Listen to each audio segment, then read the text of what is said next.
Fucking. Should we dive in? Yeah. You've had quite the offseason. I sure have.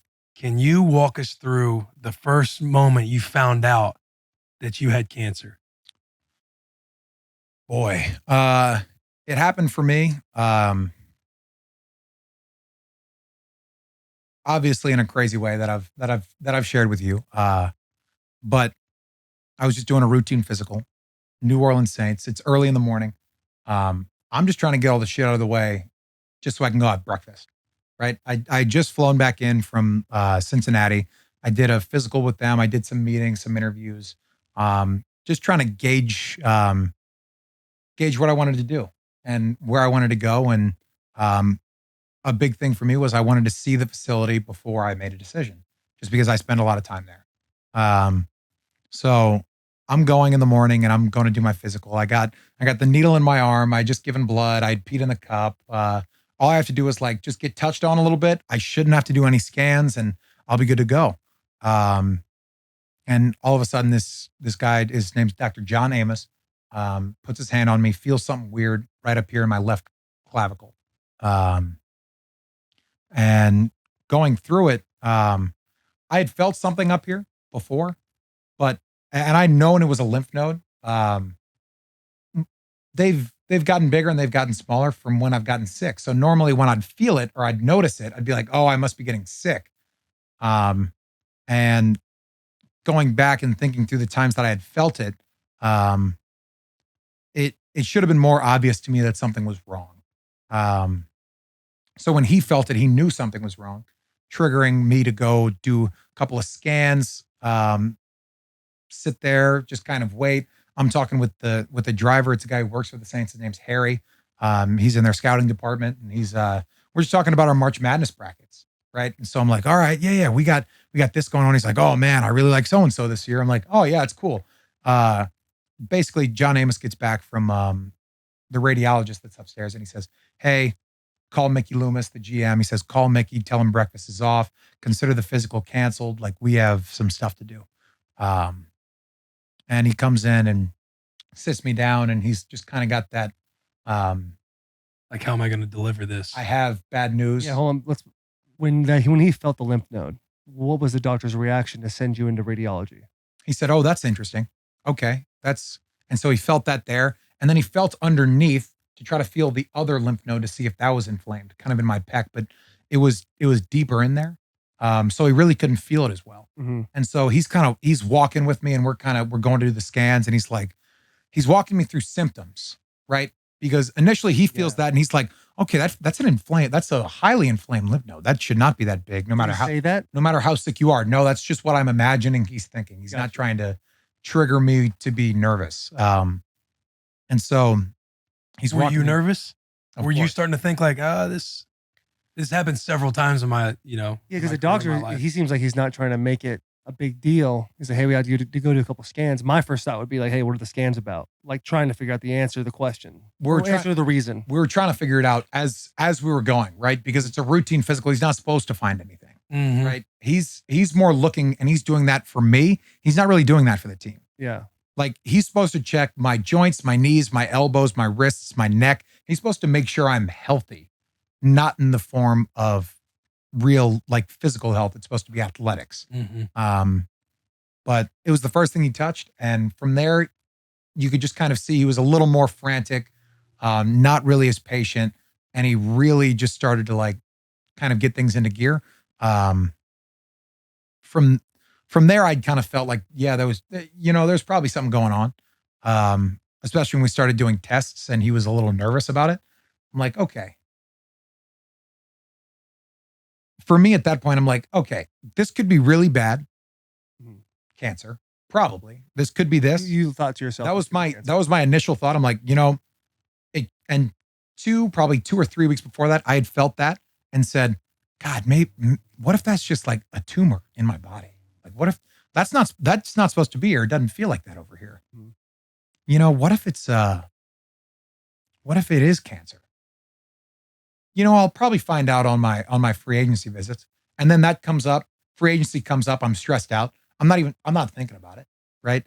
And then I go through my first physical, nothing, he doesn't feel it. Nothing happens. He doesn't check.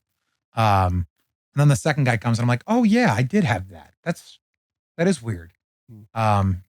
Anyway, he comes and sits down with me and he says, okay, so let's talk about,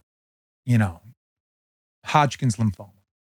And I'm like, okay, that's a big word, right? And I'm just kind of going through it and trying to figure out kind of what he's saying or how how sure he is, right? Because obviously he wouldn't bring it up to me if it wasn't a possibility. And so in a weird way, the kind of pieces start to fit to the puzzle and the dots start to connect a little bit. And I'm like, okay, that's different. That's interesting. He's like, let's go talk to the radiologist and he'll explain to you everything that's going on. After about 5 minutes of telling me about how curable and treatable Hodgkin's is. I'm like, okay, that's different. So let's go do that. We talked to the radiologist. I'm still like, I'm at a coin flip. It could be like a benign cyst of something in my neck, or it could be cancer. And so we start talking to the radiologist and he's explaining to me how it's, that's not what it's supposed to look like. It's, you got them here. You got a couple different spots throughout your body that are that kind of light up when we put this fluid into you and did this scan. I'm like, okay, where's the burden of proof? I remember asking him. And he says, what do you mean? I'm like, well, do we have to prove that it is or that it isn't? And I said, okay. And he said, well, we got to prove right now to me, looking and feeling, despite you not having any symptoms, we'd have to prove that it's not, certainly. And I'm like, okay, to about what percent? He goes, upper 90s, 97% Hodgkin's lymphoma in my brain. And I said, 97. That's a lot. And so he said, we'd like to do a biopsy. We'd like to do it as fast as we can. If we let you leave this hospital right now without having anything done, then like you're susceptible to not knowing anything and it taking a lot longer for you to find out. I'm like, fuck, okay, let's do it now. So they give me some lidocaine, cut me open. I'm still awake. Take some core samples out. And then the same guy I was talking about with the March Madness bracket, Harry, he drives me back. And funny enough, I'm in New Orleans. My mom is 10 minutes away from the hospital. And so I walk in after having called my mom and telling her all the information right before the biopsy. And I just break down. Obviously it was nothing that was in my control and it was really difficult. And I think a ton of the stress from the free agency really just kind of melted away. And I just stopped thinking about that altogether and started thinking about life in a way. And that was obviously an extremely low point. And then I had to try to tell the people that were important, but also not tell enough people to where all of a sudden now it's news that I haven't let out on my own. Right. I called my agent. I called my dad. I called my girl. I called my agent. I called my coaches. I kind of told them what was going on. The people that were important to me. I made a courtesy call to Zach Taylor with Cincinnati because I'd seen him the day before. Mm-hmm. And I said, hey, thank you for your consideration. I got medical issues going on right now, and I don't want to hold you guys up from being the team that you want to be. And I know you guys knew that I was considering going with you. So right now I'd have no opportunity to come there and help you. To which he was very gracious and said he would be praying for me, which meant a lot to me. From there, it was actually all uphill. And it was all pretty good. Sent the tweet out, got a lot of positive feedback, a lot of responses. There was obviously a lot of crying done and a lot to be done, but right as I felt, it was all positive. It was all super positive, and like that's how I got to be. That's what I'm gonna do. I'm gonna beat this. It's gonna be great. Football's on the back burner. We're just gonna beat cancer. That's what we're gonna do. I got a call from the doctor that was recommended to me by Dr. John Amos. His name's Dr. Carter Davis. He is he's the what is it called? The oncologist for the He's one of the lead oncologists down in New Orleans at the Benson Medical Center, the Benson Cancer Center on the 5th floor. Great dude. And really a really good doctor. He calls me as I feel the weight of the world bearing down on me from every which way.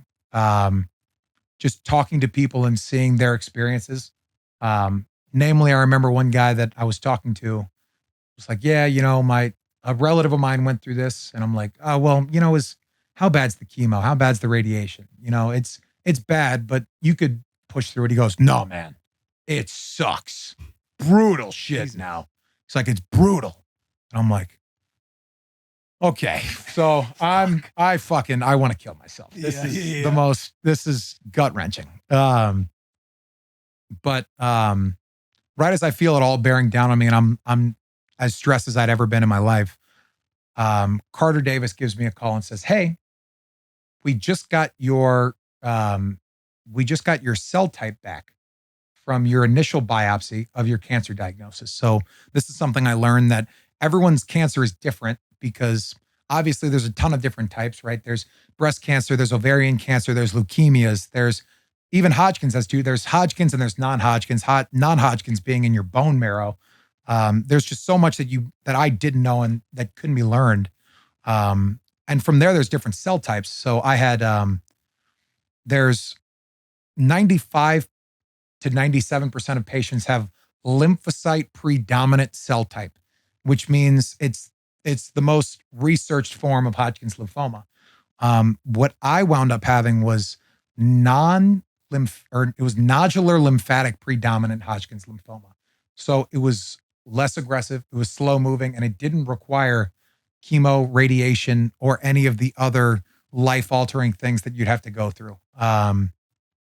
That's my journey. So my journey's different. And when he told me that was possibly what I had, tears came to my eyes, and I said, oh my God, like this is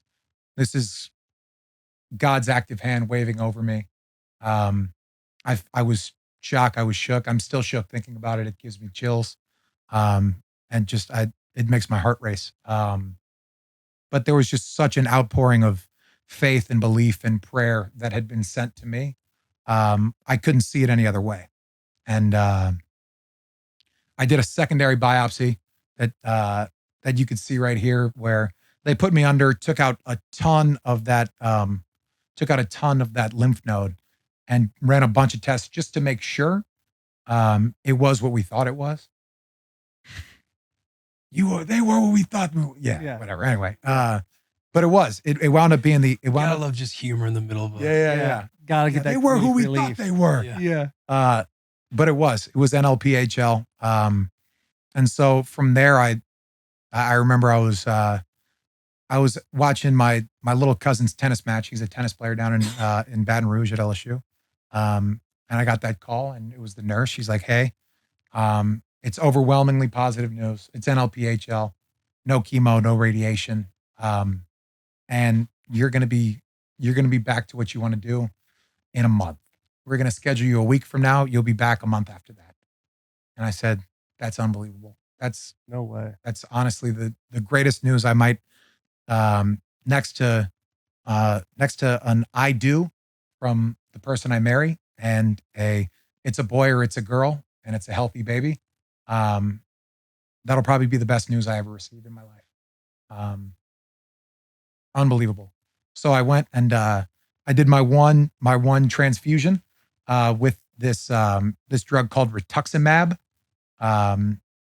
and from there the ensuing Tuesdays, I did shots in the stomach of the rituximab.